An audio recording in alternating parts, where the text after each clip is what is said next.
And now for the super fun part, we're going to find zeros of polynomial functions.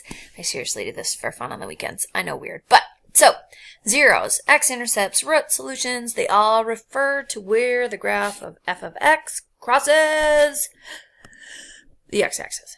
So, I usually will call them zeros. Some people call them roots, x-intercepts, solutions. They're all the same thing. It's just where it crosses the x-axis. So, find all the real zeros for these. So push pause, see what you can do, and ready, go. If you didn't already go, maybe you need a hint. See what you can factor out. Now, ready, go. All right, so for the first one, I got 0, 3, -2. Am I right? I pulled an x out of everything and got x squared minus x minus 6. Well, it multiplies to give me -6, but adds to -1. -3 and 2, so x times x minus 3, x plus 2. That means what makes all these things equal to 0, I'm just going to set it equal to 0 in the end. Well, 0, +3, and -2. Those are all of the places where it's going to cross the x-axis. Now, look at the second one. See what you can do with that. Do you need a hint? If so, do you see how it's got 4 pieces? In this one, I'm going to say factor by grouping, which we haven't done a ton this year.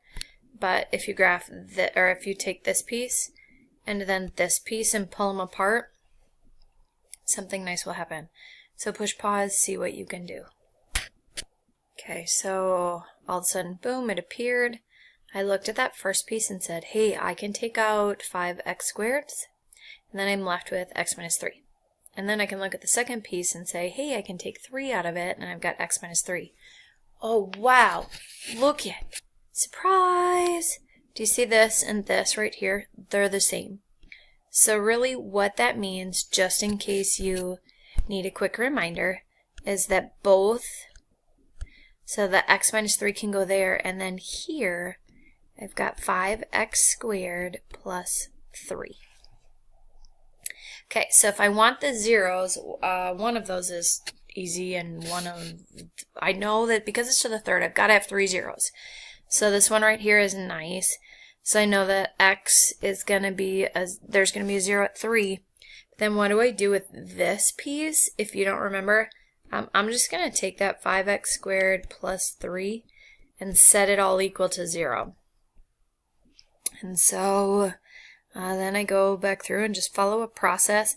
This is why it's really nice to have processes, because then it should be nice to solve that if you can just work through a process. So I've got 5x squared equals -3. Oh, is that even going to work? Okay, so divided by 5, and might be thinking to yourself, you can't do that. To which I say, well, kinda. So I've got a real 0 right here. This is a real 0, so it's going to actually cross the x-axis at 3. Over here, how do you undo x squared? Well, you square root it. And so you can't find a real answer out of that. But because you have enough experience, you know that you just now have 2 imaginary roots. And so you would also have roots at plus or minus the square root of 3/5 I. The I is outside of the square root right there. So you have to have 3 roots. However, a couple of them are imaginary. And that's totally fine. You still have 3. You have 1 real and 2 imaginary. All right, here's where it gets super interesting. I'm going to draw a line in the middle just to keep myself kind of organized. All right, I would like you to find all the real zeros for both of these things. So why don't you do that on your own? And I'm going to quick do it as well, and then I will put my work down, and we'll meet back in a couple of minutes. Just in case you need a little reminder on the process. So I pulled an x out, and then sometimes people are still like, factoring trinomials when a is bigger than 1, so you've got that 3 up front. That's kind of tough. So here's what I know. I know that 3x squared, I've got 1x times 3x. And then 2, the only option to multiply to get 2 is 2. And so I know that it's gonna multiply to give me a positive. So what do you know about the signs? Have to be the same, and then they're gonna add to give me a negative. So they both have to be negative. So I'm gonna write 1x and 3x. If you had Pouliot, he writes them backwards. But either way, you should be able to follow the process. And then the 3x has to multiply by the 2. Am I right? Oh, no, I am not right. So what do? I would erase it, or because I'm in a smartboard thingy, you can just move it over. And here I get the 1. Now, what if I had been wrong? Then you would just erase it and change it. Sometimes we're wrong. That's okay. That's part of life. It's good to be wrong sometimes. So negative, negative, I said. So this is negative 3x, negative 2x. Does that add to give me negative 5? Yes, it does. So I'm going to erase my work a little bit just because I need more room. So first parentheses, second parentheses, first x, second x, first number, second number. And then don't forget this x you had up front. So now what are my 3 zeros? They are 0, 1, and 2/3. If you're like, how'd you get 2/3? Well, I set 3x minus 2 equal to 0. Add 2, divide by 3. So there are my zeros.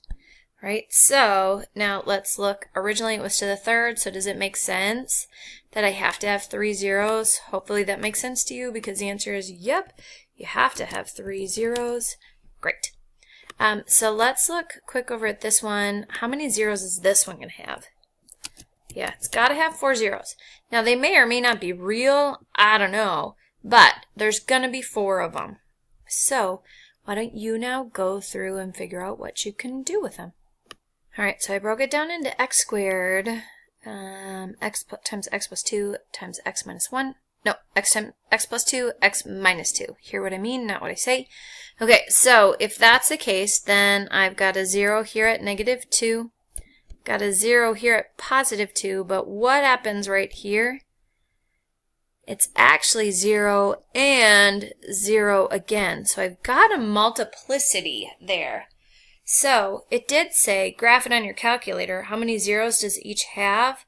How many times does each cross the x-axis? Well, this one crosses the x-axis. Probably, was it positive? Probably should have read those directions. So as I look, it's positive. Alright, so I'm on D. 0 is at 0, 0, negative 2, 2. Now, had I read the directions lower, which I didn't see, which maybe you already did, you would have been like, oh, graph it on your calculator. Or, quick, run over to Desmos, because that's what I have on here. I know there has to be 4 zeros. 1, 2, looks like there's only 3. But do you see this beautiful little bounce here? That's because, right here, 0, 0, if you double up on a 0, it goes bounce.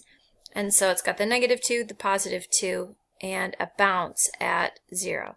Now this one over here, I never graphed this. Does this right here, does it do what I think it should? Well, let's check.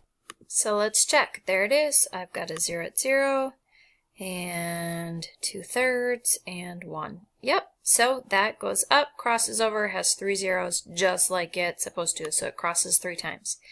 How many zeros does each have? 3 zeros, 4 zeros. How many times did it cross the x-axis? Well, this one crossed 3 times.